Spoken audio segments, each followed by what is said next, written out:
بسم اللہ الرحمن الرحیم وصلی اللہ علی سیدنا محمد وآلہ الطاہرین۔ اللہم صلی علی محمد وآل محمد وعجل فرج۔ سورہ یونس آیت نمبر 95، 96 اور 97 ارشاد باری تعالی ہوتا ہے: ان الذین حقت علیہم کلمۃ ربک لا یؤمنون وَلَوْ جَاءَتْهُمْ كُلُّ آیَةٍ حَتَّى يَرَوُا الْعَذَابَ الْأَلِيمَ۔ اس آیت کریمہ کہ ان الذین حقت علیہم کلمۃ ربک لا یؤمنون، اس کی ہم نے تفسیر کو کل ملاحظہ کیا۔ آج انشاءاللہ تعالی اس آیت کریمہ کو بعض تفاسیر کی روشنی میں جو انہوں نے نکات بیان کیے ہیں اس کے ذریعے سے اختتام کرتے ہیں، کیونکہ ہر آیت وہ ایک خزانہ رکھتا ہے، ایک خزانے کی مالک ہے، اور اس خزانے کی وسعتوں کو سمیٹنا ایک بشر کی استطاعت سے باہر ہے۔ ہمارے سامنے تو پہلی بات ہے وہ ساری چیزیں روشن ہی نہیں ہو پاتی، تو ہم انہی بزرگ علماء اور جو دیگر تفاسیر ہیں اس سے استفادہ کرتے ہوئے مطالب کو آپ کے سامنے پیش کیے جاتے ہیں، یا احادیث مبارکہ میں جو وارد ہوئے ہیں پہلو اسے اپنی وسعت اور کم ظرفی اور وہی ایک تنگی علم کے ہمراہ پیش کیے جاتے ہیں۔ بقیہ لا یمسہ الا المطہرون، یا تزکیہ نفس انسان جس طرح کرتا ہے اور اس کے نفس کے اندر وسعت آتی ہے، اللہ تعالیٰ ان چیزوں کی مزید تعلیم انسان کو عنایت فرماتا رہتا ہے۔ واتقوا اللہ ویعلمکم اللہ، تم اللہ کا تقوی اختیار کرو اور اللہ تمہیں تعلیم دے گا۔ تو اگرچہ یہاں پہ واو ہے لیکن علماء نے ذکر کیا ہے کہ دونوں کا باہمی تعلق ہے۔ تقوی کا الہی تعلیم سے گہرا تعلق ہے، تقوی کے بغیر الہی تعلیمات کے دریچے انسانی نفس میں نہیں کھلتے۔ لہذا یہ جتنی آیات ہم پڑھ رہے ہیں اس کی حقیقی بلند معنی جو انسان کی وسعت اور ظرف کے مطابق انسان پہ جاری اور سمانے چاہیے، جاری ہونے چاہیے اور سمانے چاہیے، وہ انسان کی تقوی کی مدد سے وسعت حاصل ہوگی۔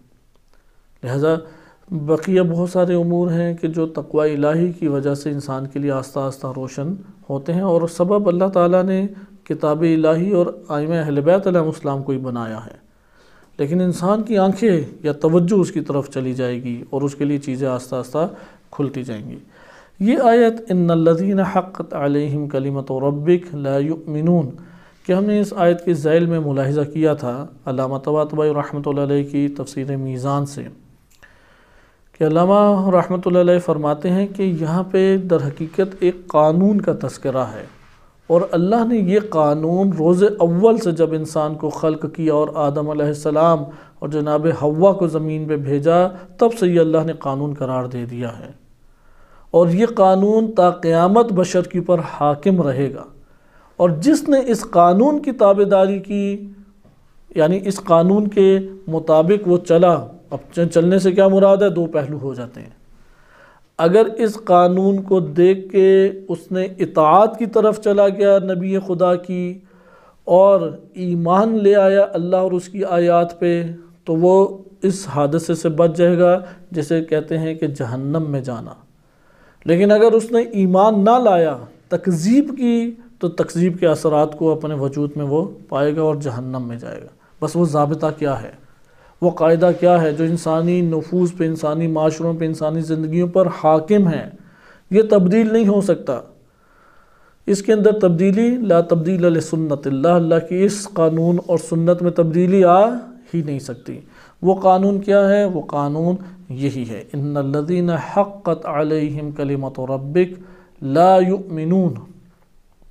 وہ افراد جو ایمان نہیں لائے، وہ افراد جو ایمان نہیں لائے، یعنی جنہوں نے بھی تکذیب کی اللہ کی آیات کی اور ایمان نہیں لائے، حقت علیہم کلمۃ ربک، اللہ کا عذاب ان کے اوپر کیا ہے؟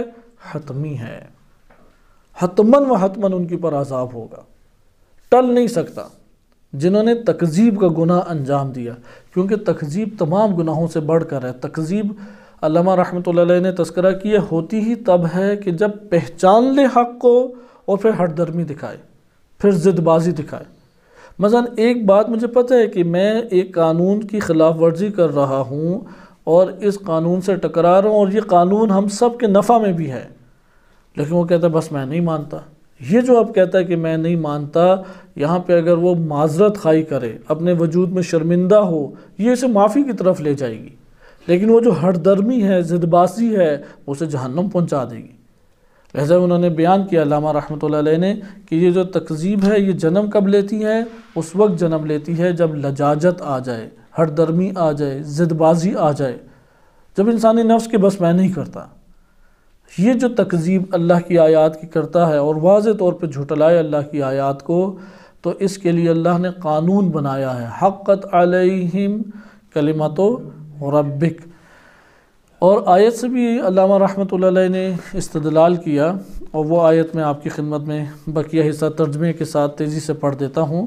وَالْكَلِمَةُ الْإِلَٰهِيَّةُ الَّتِي حَقَّتْ عَلَى الْمُكَذِّبِينَ بِآيَاتِ اللَّهِ، کہ وہ اللہ کا کلمہ الہیہ، کلمۃ ربک ہے، یعنی آپ کے رب کا کلمہ۔ ادھر کلمہ الہیہ سے کیا مراد ہے؟ اللہ کا عذاب۔ کلمہ الہیہ جو ان اللہ کی آیات کو جھٹلانے والوں کے اوپر حق بن جائے گا، حتمی ہو جائے گا، ہی قولہ، یہ کلمہ کیا ہے؟ اللہ کا وہ فرمان ہے، یوم شرع الشریعۃ العامہ، کہ جسے اللہ نے شروع کیا تھا آدم اور اس کی زوجہ جناب حوا کے لیے شریعت عمومی بنا کے، شرع الشریعۃ العامہ، یا شرع کہ تشریع اللہ نے کیا شریعت العامہ لآدم وزوجتہ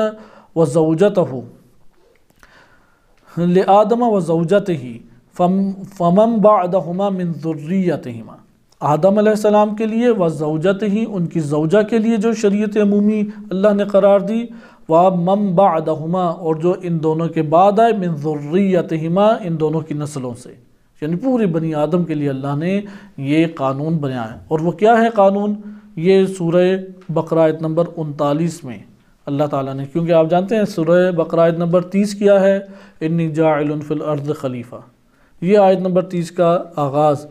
آیت نمبر 30 سے اللہ تعالیٰ نے آدم علیہ السلام کی خلقت اور وہ جو جھگڑا ہے ملائکہ کا اور آدم علیہ السلام کے بارے میں ان کا سوء ظن ہے، پھر اللہ تعالیٰ کا سوء ظن ختم کرنا، پھر ملائکہ کے سامنے آدم علیہ السلام کو تعلیم دے کے اسماء کی پیش کرنا اور ان کا جہالت کا اعتراف کرنا، یہ سارا تذکرہ چل رہا ہے یہاں تک کہ یہ ضابطہ آ جاتا ہے، زمین کا آغاز، اور آغاز زمین پہ اللہ سبحانہ و تعالیٰ کا یہ فرمان، قُلْنَا اِهْبِطُوا مِنْهَا جَمِيعًا، تم میں سے ہر کوئی اس کے اوپر اتر جائے، اِلَىٰ قَوْلِهِ یہاں تک کہ اللہ نے فرمایا وَالَّذِينَ كَفَرُوا وَكَذَّبُوا بِآيَاتِنَا، وہ لوگ جنہوں نے کفر کیا اور ہم نے ہماری آیات کا کیا کیا؟ انکار، تکذیب کی، ہماری آیات کی تکذیب کی، اولئک اصحاب النار، یہ جہنم کے اصحاب ہیں۔ یہ کیا ہیں؟ اصحاب النار، ہم فیہا خالدون، ہمیشہ ادھر ہی رہیں گے، ہم فیہا خالدون، یہ یہاں پہ رہیں گے۔ بس آپ نے دیکھا تکذیب کا تعلق جہنم سے ہے، کفر کا تعلق جہنم سے ہے۔ جہنم سے گردن بچتی تب ہے انسان کی کہ جب ان گناہوں سے بچ جائے۔ بالفاظ دیگر جہنم کی علت کیا ہے؟ تکذیب اور کفر ہے۔ اگر تکذیب اور کفر نہیں ہے تو پھر اللہ تعالیٰ اس کے لیے جہنم بھی قرار نہیں دے گا۔ پھر آگے فرماتے ہیں وَهَذَا هُوَ الَّذِي يُرِيدُهُ بِقَوْلِهِ فِي مَقَامِ بِيَانِ سَبَبِ خُسْرَانِ الْمُكَذِّبِينَ، یہ وہ مطلب ہے کہ اللہ نے اپنے اس فرمان کے ذریعے سے جس کو بیان کرنا چاہا ہے کہ مکذبین کے خسران کا سبب اصل کیا ہے، وہ کیوں خسارے میں آ گئے؟ کیونکہ وہ ایمان نہیں لائے۔ ان کا اصل خسارہ کیا ہے؟ وہ ایمان سے دو چار نہیں ہوئے، وہ ایمان سے آراستہ نہیں ہوئے۔ اس لیے الذین حقت علیہم کلمۃ ربک، ادھر کا الذین اوپر کے الذین کی جگہ کے اوپر ہم رکھ سکتے ہیں، یعنی فلا تکونن من الممترین ولا تکونن من الذین کذبوا، من الذین کذبوا بآیات اللہ اس جگہ پر رکھ سکتے ہیں، من الذین حقت علیہم کلمۃ ربک، یعنی من الذین حقت علیہم کلمۃ ربک، اس کی علت کیا بن رہا ہے؟ یہ تکذیب کی علت بن رہا ہے۔ تکذیب کیوں خسارہ ہے؟ تکذیب اس لیے خسارہ ہے کہ اللہ نے قانون بنا دیا لا یؤمنون، یہ ایمان ہی نہیں لائیں گے۔ تکذیب کا مطلب ہی یہ بنتا ہے کہ ایمان نہیں لائیں گے۔ تکذیب کا کیا مطلب ہے؟ ایمان نہیں لائے۔ جب ایمان نہیں لائے تو پھر کیا ہوا؟ ان کے لیے عذاب جہنم لازمی قرار پا گیا. عذاب جہنم لازمی قرار پا گیا فتکون من الخاسرین، پھر یہ خسارے میں سے ہو گئے. بس تکذیب کس چیز کا سبب ہے؟ عدم ایمان کا. عدم ایمان کس چیز کا سبب ہے؟ حقت علیہم کلمۃ ربک، عذاب الہی کا. عذاب الہی کا نتیجہ کیا ہے؟ خسارہ. دوبارہ میں ترتیب ذکر کروں کہ تکذیب کس چیز کا سبب بنتی ہے؟ اللہ کی آیات سے ادھر مراد تمام دین الہی ہے، کہ وہ انبیاء اور رسول ہوں یا اہل بیت علیہ السلام کی ولایت کے، جیسے ہم تفسیر قمی کی روایت پڑھ چکے ہیں، یا اسی طریقے سے تعلیمات قرآنیہ، یہ ساری کی ساری آیات معجزات کو قبول کرنا آیات الہیہ جو اللہ تعالیٰ کی آیات ہیں، ان کی تکذیب سبب بنتی ہے عدم ایمان کا. لا یؤمنون، یہ جو لا یؤمنون ہے، یہ چیز کس چیز کا سبب بنتا ہے؟ حقت علیہم کلمۃ ربک. بس تکذیب کا سبب، تکذیب کے نتیجے میں کیا ملا ہمیں؟ عدم ایمان ملا. تکذیب کے نتیجے میں عدم ایمان ملا. عدم ایمان کے نتیجے میں کیا ملا؟ عذاب الہی. عذاب الہی کے نتیجے میں کیا ملا؟ خسارہ جہنم اور فتکون من الخاسرین. اس لیے انہوں نے پھر آگے ذکر کرتے ہیں وَهُمُ الْمُكَذِّبُونَ حَقَّتْ عَلَيْهِمْ كَلِمَةُ الْعَذَابِ، عذاب کا کلمہ ان کے اوپر حتمی ہو گیا، یہ جو تکذیب کرنے والے ہیں ان کے اوپر. فَهُمْ لَا يُؤْمِنُونَ، بس یہ لوگ ایمان اب لا ہی نہیں سکتے کیونکہ ان کے اوپر عذاب حتمی ہو چکے، اس لیے یہ ایمان نہیں لائیں گے. وَلِذَلِكَ كَانُوا خَاسِرِينَ، چونکہ یہ ایمان نہیں لائیں گے اور عذاب حتمی ہو گیا ہے، اس وجہ سے یہ کہ خاسرین. لِأَنَّهُمْ ضَيَّعُوا رَأْسَ مَالِ سَعَادَتِهِمْ، انہوں نے اپنی سعادت اور نجات کا سارا مال ضائع کر دیا. کوئی اپنا سارا مال ضائع کر دے تو یہی اصل خسارے میں ہے. وہ سعادت کیا ہے؟ هو الایمان، وہ سعادت حقیقی کیا ہے؟ سعادت حقیقی ایمان ہے. فحرموه، انہوں نے اس کو حرام قرار دیا اپنے لیے ایمان کو، یعنی دور ہوئے. وحرموا برکاتہ فی الدنیا والآخرہ، یا حرموا، انہوں نے اسے ممنوع قرار دیا تھا ایمان کو، اور یہ بھی محروم کر دیے گئے دنیا اور آخرت کی برکات ایمانی سے. وَإِذْ حَقَّ عَلَيْهِمْ أَنَّهُمْ لَا يُؤْمِنُونَ، چونکہ ان کے اوپر کیا آ گیا؟ وہ آ گیا کہ جو ایمان نہ لانے کی وجہ سے ان کے اوپر مسلط کیا جائے گا. فَلَا سَبِيلَ لَهُمْ إِلَى الْإِيمَانِ، اس لیے اب ان کے لیے ایمان کی کوئی راہ باقی نہیں ہے. وَلَوْ جَاءَتْهُمْ كُلُّ آیَةٍ، اگر ان کے پاس اب کوئی بھی اللہ کی نشانی آئے، عبرتیں آ جائیں، معجزات لے کے آ جائیں، آیات سنائیں، روایات سنائیں، یہ ایمان لانے والے نہیں ہیں. اور یہ واقعات بھی ہیں، جیسے ایک واقعہ آپ کی خدمت میں پہلے بھی ذکر کیا جا چکا ہے، سورہ یونس کی آیات کے ذیل میں ہی کتب تفاسیر میں اور روائی میں آیا ہے کہ مشرکین مکہ کے سردار اکٹھے ہوئے، 3 بندے تھے، آئے رسول اللہ کے پاس اور پوچھا کہ آپ نبی ہیں تو کیا دلیل ہے؟ انہوں نے کہا کہ کیسی دلیل چاہتے ہو؟ انہوں نے کہا کہ یہ جو درخت دیکھ رہے ہیں اس کو اپنے پاس بلائیں، یا یہ درخت گواہی دے اور پاس آئے. اب کیونکہ انہیں آس پاس کچھ دکھائی نہیں دیا تو انہوں نے فوراً یہ کہہ دیا، کیونکہ انہیں یقین تھا یہ رسول اللہ نبی نہیں ہے. تو وہ اب نبی صلی اللہ علیہ وسلم سے اس طرح سے آ کے ٹکراؤ انہوں نے اختیار کیا. رسول اللہ نے فرمایا کہ مجھے یقین ہے کہ تم ایمان نہیں لاؤ گے، میں صرف خلاصہ آپ کے سامنے واقعے کا بیان کروں. انہوں نے کہا ہم ایمان لائیں گے. پھر کہا کہ تم ایمان نہیں لاؤ گے. انہوں نے درخت کو حکم دیا، اس نے گواہی دی رسالت کی.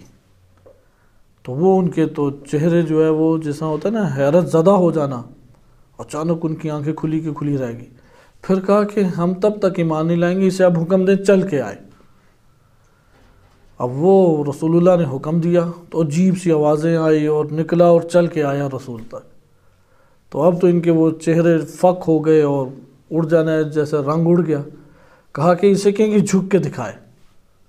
رسول اللہ نے حکم دیا، اس نے پورا وہ جھک گیا رسول کے سامنے. تو پھر اب کوئی بہانہ ہی نہیں باقی بچا، تو کہنے لگے کہ ہم نے تم سے بڑا جادوگر نہیں دیکھا۔ انہوں نے الزام لگا دیا رسول اللہ پہ، سحر مبین، قرآن میں بھی کئی جگہ ہے، کہتے ہیں کہ یہ تو کھلا جادو ہے، اور یہ تانے دے کے واپس چلے گئے۔ ایسے یہاں پہ یہ اشارہ کر رہے ہیں کہ فلا سبیل لہم الی الایمان، ان کے لیے راہ ایمان نہیں ہے۔ ولو جاءتہم کل آیہ، ہر آیت کو آپ لے آئیں، کہ جیسے قرآن کی آیت ہے نا، یہ آیت نمبر 97، وَلَوْ جَاءَتْهُمْ كُلُّ آیَةٍ، کہ کوئی بھی ہر آیت ان کے پاس جو آتی ہے وہ ایمان نہیں لائیں گے، حَتَّى يَرَوُا الْعَذَابَ الْعَلِيمِ، یہاں تک کہ کیا دیکھ لیں؟ عذاب علیم۔ پھر نعرے لگائیں گے، جیسا فرعون نے نعرے لگائے کہ میں قبول کرتا ہوں، آمنت انہ لا الہ الا الذی آمنت بہ بنو اسرائیل۔ لہٰذا یہ کب ایمان لائیں گے؟ جب عذاب علیم کو دیکھ لیں گے، اس سے پہلے نہیں لائیں گے۔ اس لیے یہاں پہ علامہ نے بیان کیا کہ حتی یروا العذاب العلیم ولا فائدۃ فی الایمان الاضطراری، اس ایمان اضطراری کا پھر اللہ نے کوئی فائدہ نہیں رکھا۔ وقد کرر اللہ سبحانہ فی کلامہ ھذا القول، اللہ نے اپنا یہ قول اور یہ فرمان قرآن میں تکراراً بیان کیا ہے۔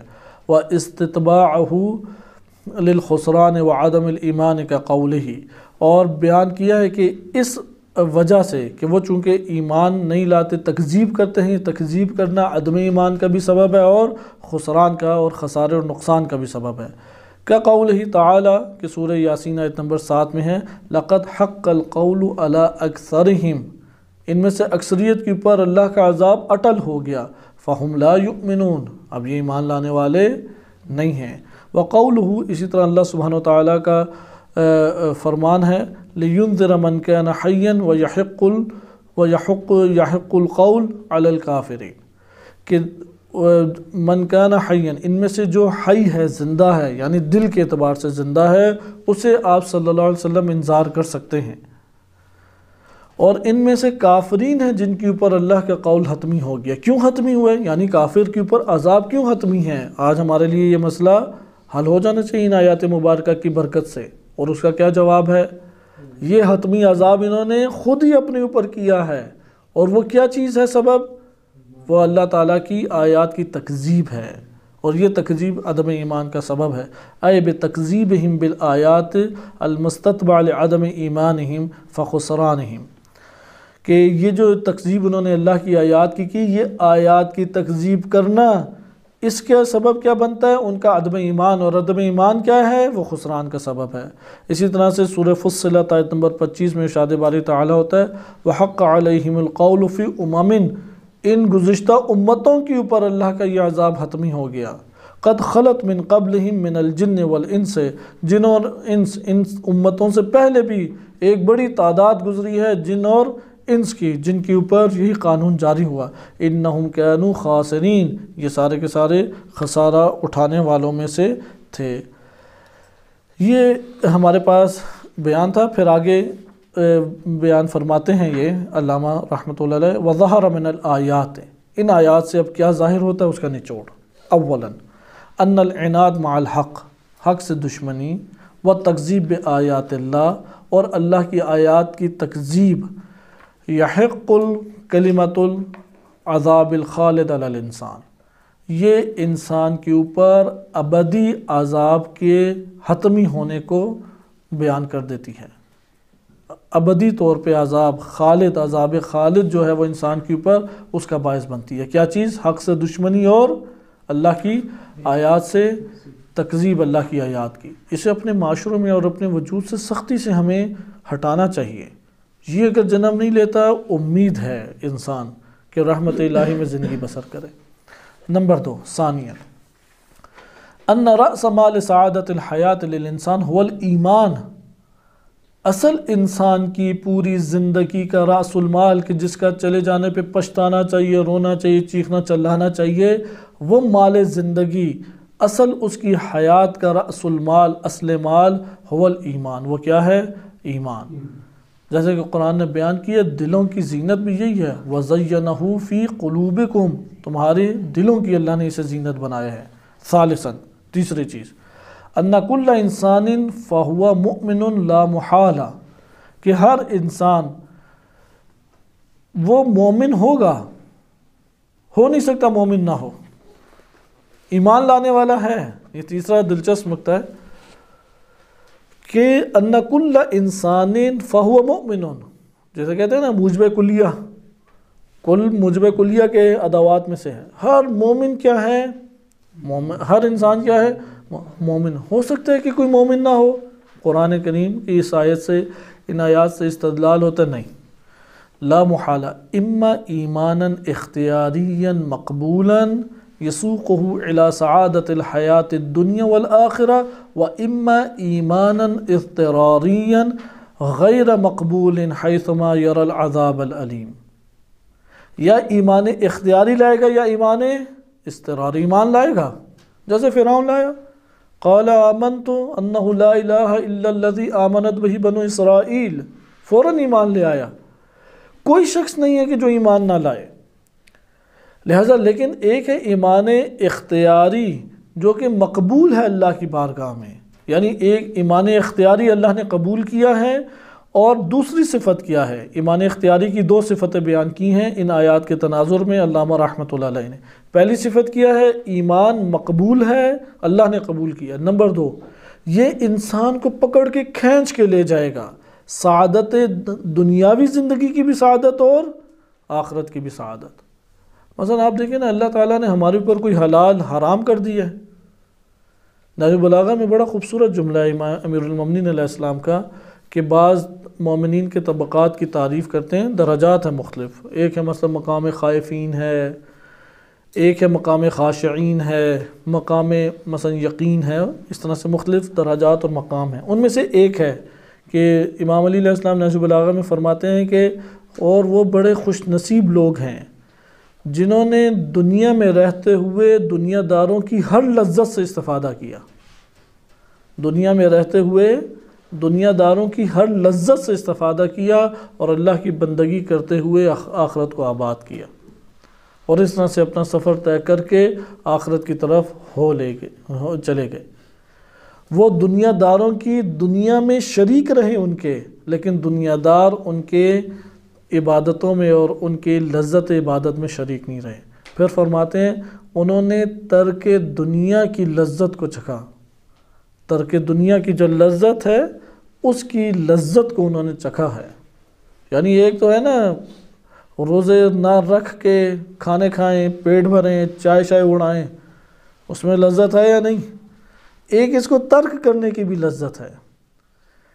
ایک لذت ہے گناہ، مثلا نامحرم پہ نگاہ کرنے کی لذت ہے، ایک لذت ہے نامحرم پہ نگاہ نہ کرنے کی لذت، کہ میں نہیں کرتا یہ لذت، گھسیٹ کے انسان کو لے کے جائے گی، کر لو لذت، یہ لے لو لذت، وہ کہے گا نہیں لیتا لذت، میں اپنے رب سے ڈرتا ہوں۔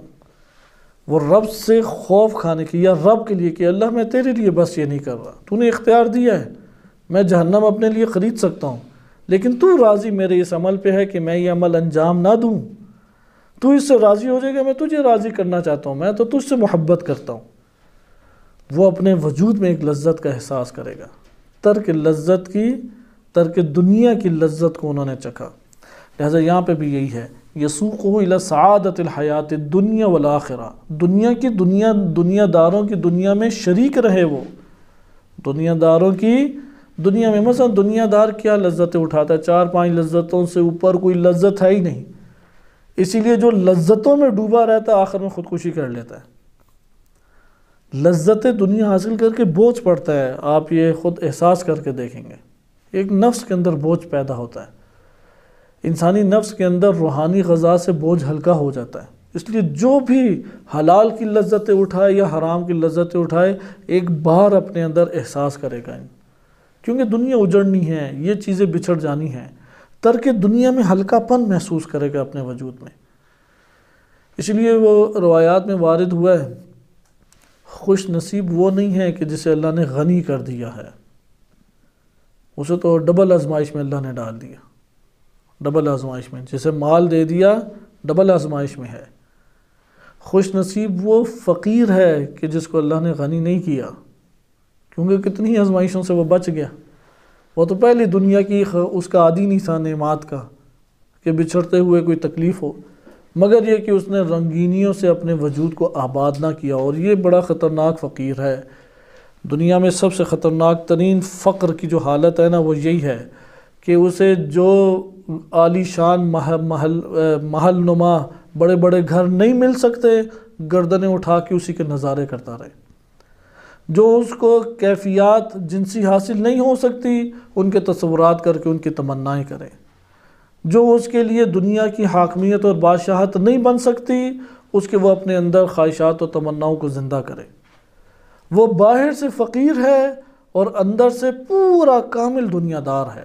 اس لیے روایات میں وارد ہوا ہے کہ اونچے بڑے محل نما گھروں کو مت دیکھو، نظریں جھکا کے چلو، اور اپنے سے نچلے طبقے پہ نگاہ رکھو، اللہ کا شکر ادا کرتے رہو گے۔ اپنے سے عالی طور پہ نگاہ نہ رکھو۔ یہ روایات میں جناب سلمان کو نبی صلی اللہ علیہ وسلم کی چند وصیتیں تھی کہ جناب سلمان فارسی کہتے ہیں میں نے زندگی میں ان نصیحتوں سے بڑھ کر کوئی فائدہ نہیں اٹھایا۔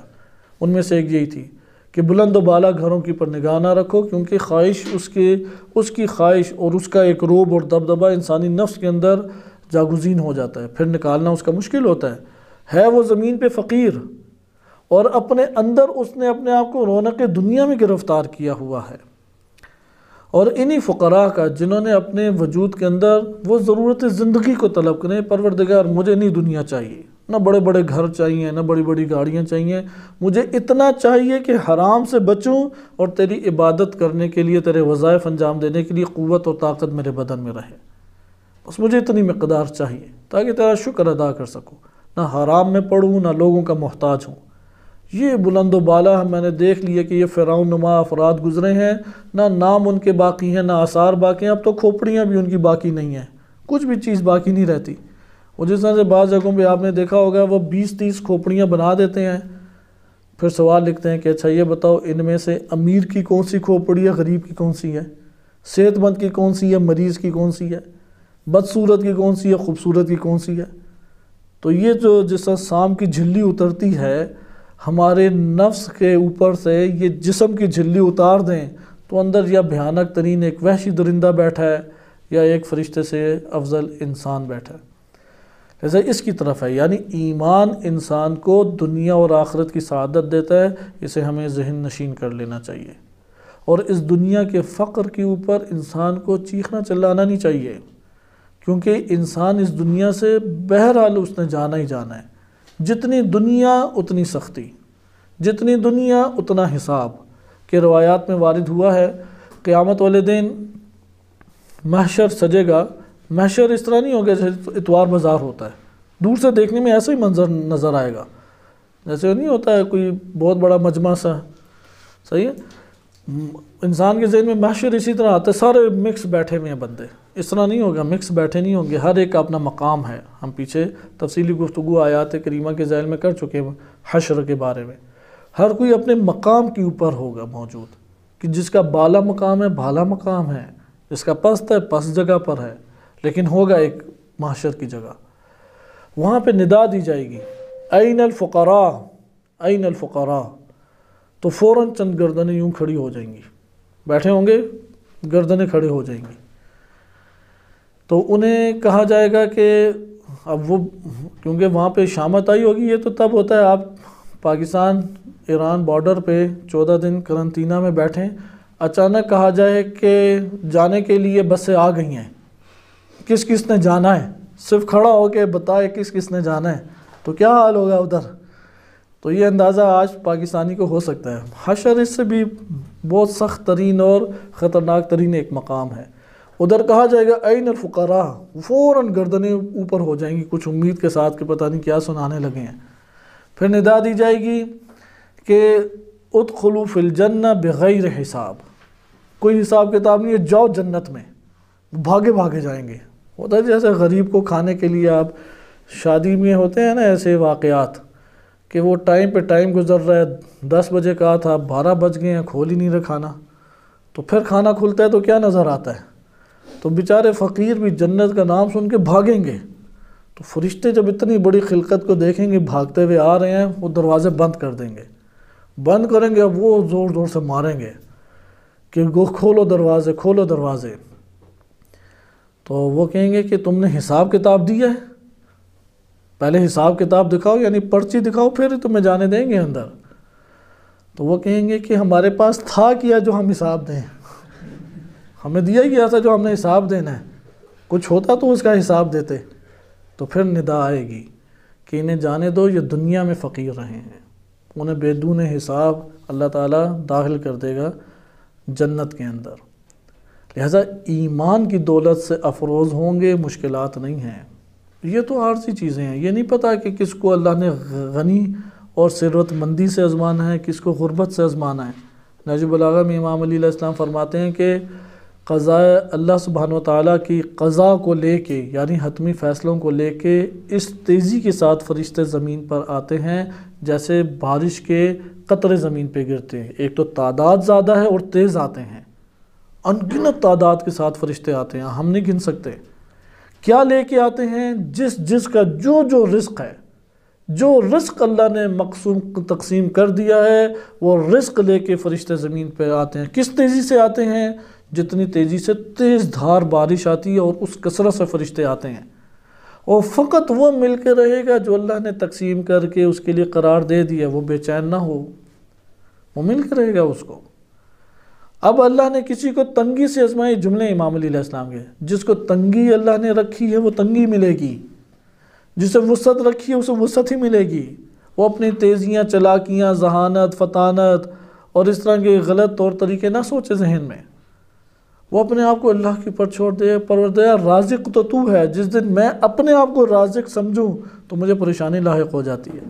میں تجھے رازق سمجھتا ہوں تو جہاں پہ گمان ہوتا ہے وہاں سے تو سب کوئی گمان ہے، لیکن تجھے تو میں نے دیکھا ہے من حیث لا یحتسب ویرزقہ من حیث لا یحتسب، لا یحتسب سے دیتا ہے، نہیں ہے کچھ ممکن ہے کہ دروازے پہ کچھ آ جائے، نہیں معلوم کہ کس طرح سے اللہ تعالیٰ رزق پہنچاتا ہے۔